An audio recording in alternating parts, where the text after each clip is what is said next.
Thank you for coming. Southern West Virginia is most proud to have been chosen to be the homestead for the summit. What an opportunity we have, ladies and gentlemen, not only to showcase our region, but our people. The Boy Scouts of America are very dear to my heart. Having been married for 45 years to a scout enthusiast, I heard many stories about life adventures of being a Boy Scout.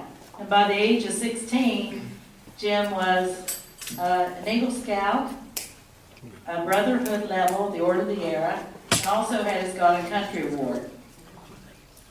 Can we say? But how would we have turned out if we hadn't had that?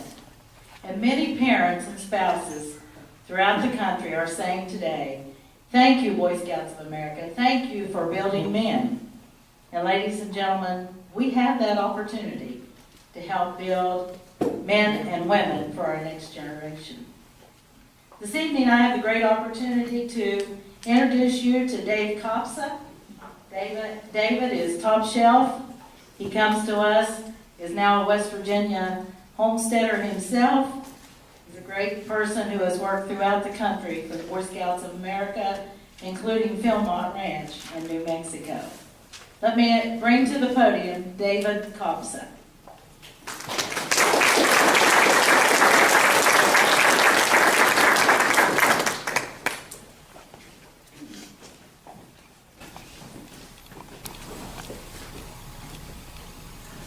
Thank you, and thanks for coming here tonight. For the opportunity to talk to you guys about the summit. I'm the assistant manager of programs for the Summit Bechtel Family National Scout Reserve. I'll just call it the summit from now on, but I got the official name there once. It's contractually obligated. What my presentation tonight is going to be is basically an overall story of how the summit got here, and kind of our goals and our day of service portion, which is what we're here for tonight, and how important that is to us. The story of us coming to the summit kind of starts out in 2005. From 1981 until 2010, we held our National Scout Jamborees at Fort A.P. Hill in Virginia. Can you all hear me? Lift the mic up. Is that better? We held our National Jamborees at Fort A.P. Hill in Virginia. It was a military base. And some things kind of happened that caused us to have the concern that we might not be able to use that military base every 4 years. The military is getting busier and busier, and we wanted to be prepared, because we're Boy Scouts and it's something that's important to us. I've heard that. And we wanted to ensure that we would have a secure home for one of the most important events that we have, the Jamboree, which we hold every 4 years. So a site search got underway. Well, first, Stephen Bechtel of the Bechtel Foundation and his construction company, Bechtel Construction, pledged $50 million for the purchase of the site that we would eventually come to agree on here in southern West Virginia. So that was a very important step. The next important step was we solicited project proposals, site proposals from anywhere across the country. We received over 80 submissions from all across the country, I think I believe 28 states. Locations that represented every time zone, every area in the continental U.S. And we started a couple other important things for us was we wanted, wherever we went, we wanted the support of the government, the state government. We wanted to make sure that we could have a positive relationship with them and that they were going to be excited and anxious to have us come to West Virginia or whatever state we ended up in. The other two things, we wanted to be close to 4-lane highways. The Jamboree is an event that will bring in 40,000 participants and roughly 8,000 staff members, so about 48,000 people, plus or minus a few. And they all come on one day. For the most part, we leave on one day. So transportation was crucial for us. So we wanted a site that was close to multiple 4-lane roads, relatively close to airports and mass transportation like that. The other thing that was very important for us was that it was close to world-class outdoor adventure. So, Joe Manchin, then governor, personally flew to Irving, Texas, headquarters of the Boy Scouts of America, and made the pitch for West Virginia and the site, and pledged the support of West Virginia. And the state of West Virginia and Boy Scouts go together like peas and carrots, is what he said. And that support hasn't waned since the beginning of this project. He's now senator, but we continue to have great support from West Virginia. The other factor that was very attractive to us about this location here in West Virginia is its location to the population of the United States. Our spot at the summit is within a 10-hour drive of 66% of the U.S. population. Why that's important is for the Boy Scouts, one of our rules is that a scout troop cannot drive more than 10 hours in one day. So with this site here, 66% of the U.S. population can drive here in one day and be within our rules. We thought that was very important. It's also within 33% of the Canadian population, so very important there. Now, the other factors, you guys all know this very well. We've got Interstate 74, 64 right here, Interstate 19, very good roadways, very good access, and our site is bordered on three sides by New River Gorge National River area. With what we were looking for, I don't think you could find a more perfect site for us than the site we decided on the summit. This is a map that kind of shows the eventual build out of the site. Right now, development is focused on about 1,000 acres. 1,000 acres we're calling the Jamboree footprint. This is where the Jamboree is going to happen. Our inaugural event at the summit will be the 2013 National Jamboree on July 15, 2013. So this is the area, this is the roughly 1,300 acres that we're focusing construction development on right now. What you'll see in these areas around here is our living villages. That's where the Scouts will be camping and living for the 10 days of the 2013 Jamboree. Pardon me. Construction began last October, and from October to roughly June, July, the majority of the time was spent flattening the hills. Kids don't like to roll out of their tents as they sleep, so we had to find some flat spots for about 40,000 kids. That took a lot of time here in West Virginia, as you guys know. So a lot of the construction the last year or so has been focused on getting these villages ready. We moved out of that, started to put in our infrastructure. We started to build our shower houses and our program infrastructure and facilities. The living areas, like I said, are these villages here. Our activity areas, right here we have Mayhem Mountain. Mayhem Mountain is where our extreme sports are going to be. That'll be skateboarding, BMX biking, mountain boarding, really cool stuff that activities that we've not done a whole lot of in the Boy Scouts of America in general. We'll have our two shooting sports areas here. This will be our archery area, and this is our shooting sports base camp with all a wide. It's going to be a world-class shooting facility. At 48P Hill, because it was a military base, you could only use short-range firearms, which was shotguns and some black powder rifle. Here, we'll have a lot of shotguns, trap shooting, rifles. We're going to have a pistol range for our venture gauge scouts. So world-class facilities.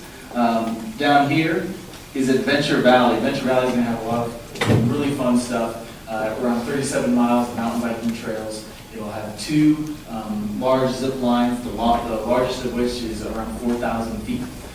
It will have a challenge course, obstacle area. It will have rock climbing and rappelling, a huge area. We'll be using both natural rock and artificial rock walls for that. We have our canopy tour base camp. Bondi is doing our zip line and camping tours. They've done class 6s and some others in the area here. So we've really cool stuff. The area in the center here is what we're calling the Summit Center. The Summit Center during the Jamboree will be open to the public, to anyone. The areas I just pointed out will be open to the registered Jamboree participants for the 10 days.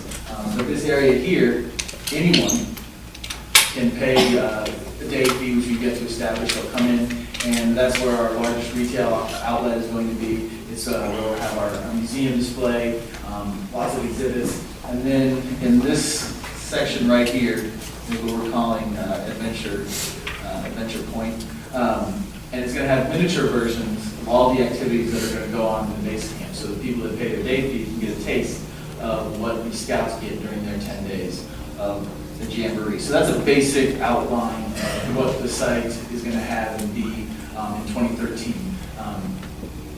We're going to be ready for a great Jamboree in 2013, but there will be more development and construction after 2013. There's various phases, and so this previous slide was kind of what our goal is on a long-term basis. There's a little closer look at the center, and this area right here is our arena.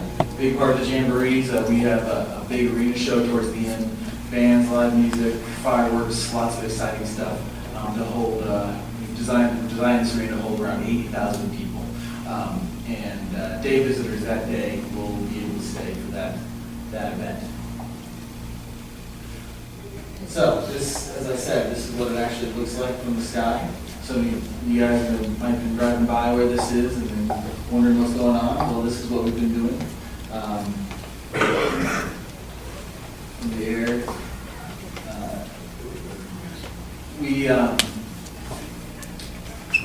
Our developer, Trinity Works, is working 2 10-hour shifts a day, Monday through Saturday.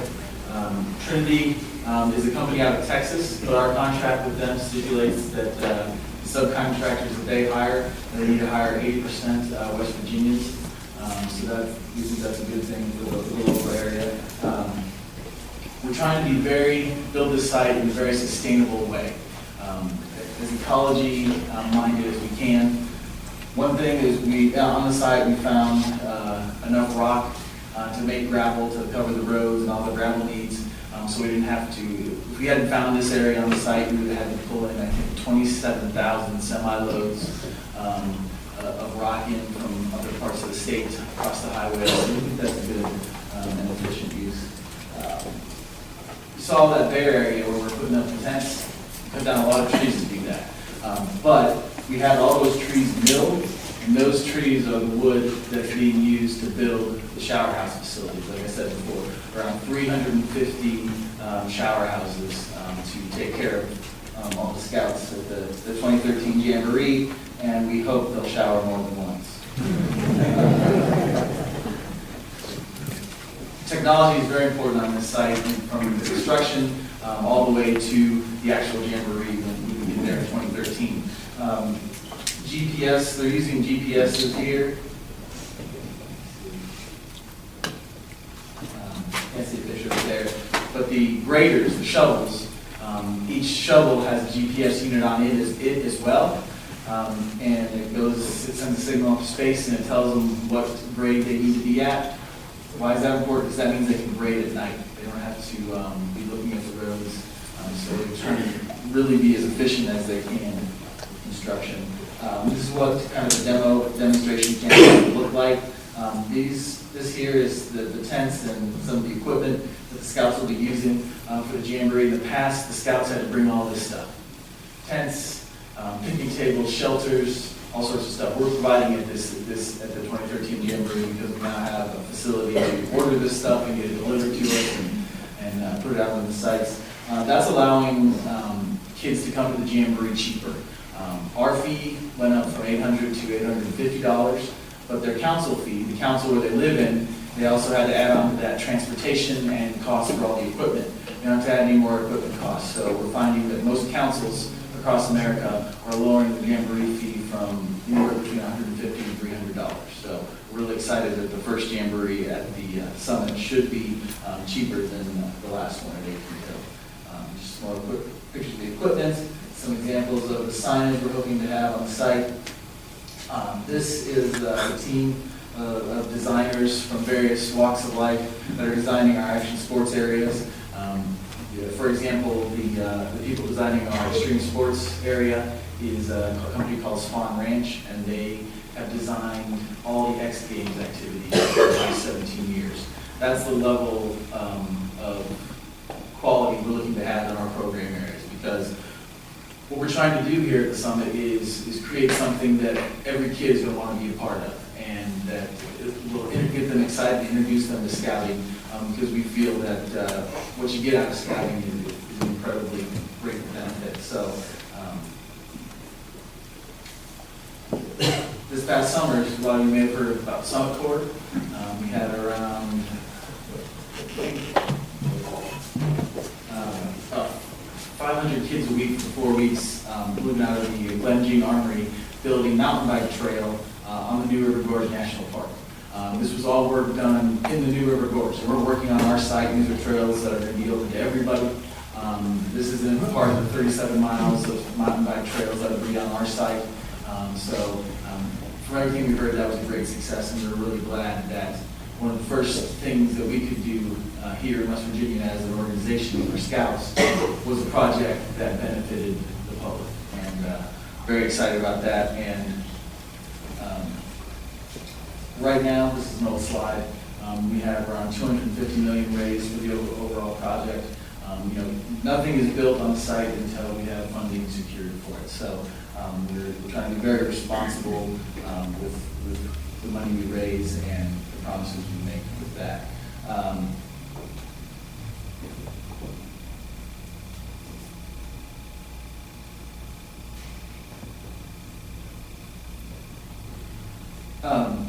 So the 2013 Jamboree is going to be very exciting. The reason we're here tonight is because for one day of the Jamboree, each troop of 40 kids is going to go out into the southern West Virginia community to do a project that will benefit the community. And that's going to include 9 counties. And this is the Raleigh County portion of that. And this is what I think one of the most important things we'll be doing at the 2013 Jamboree. It's one of the most important things for the relationship between the Boy Scouts of America and West Virginia. We want it to be a success. But the only way it's going to be a success is input from the community and interaction, volunteers, people in the community understanding what this is about and telling us what sort of projects are going to make a difference in Raleigh County and all the counties. Myself, I came from Philmont for the last 5 years. I grew up in Iowa. I took this job without ever having been to West Virginia.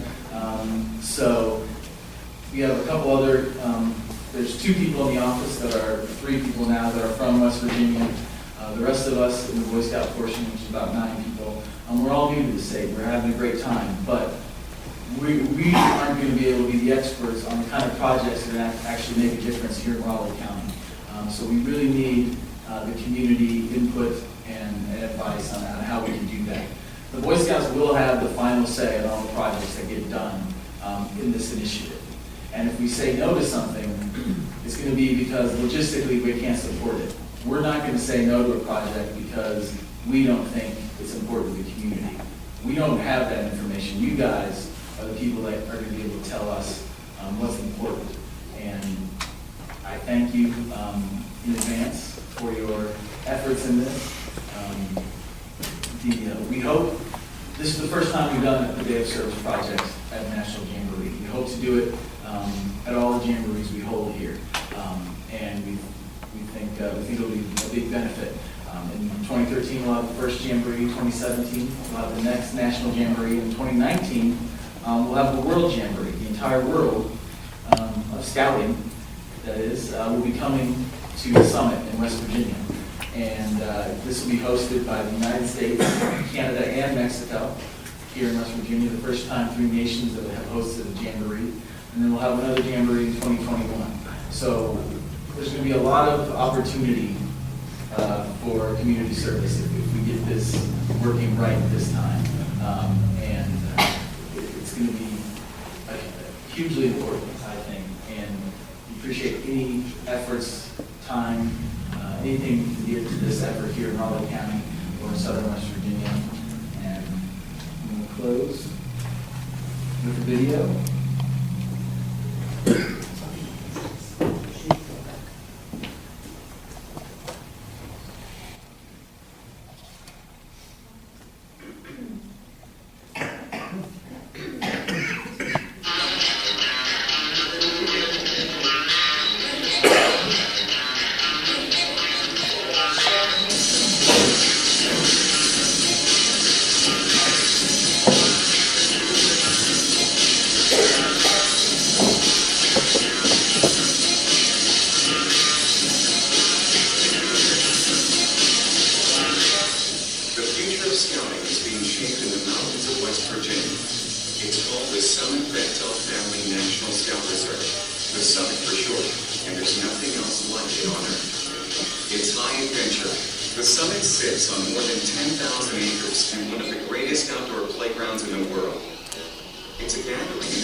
Point I want to make is mention venturing. If you don't know what venturing is our high school age program within the Boy Scouts of America. It is co-educational.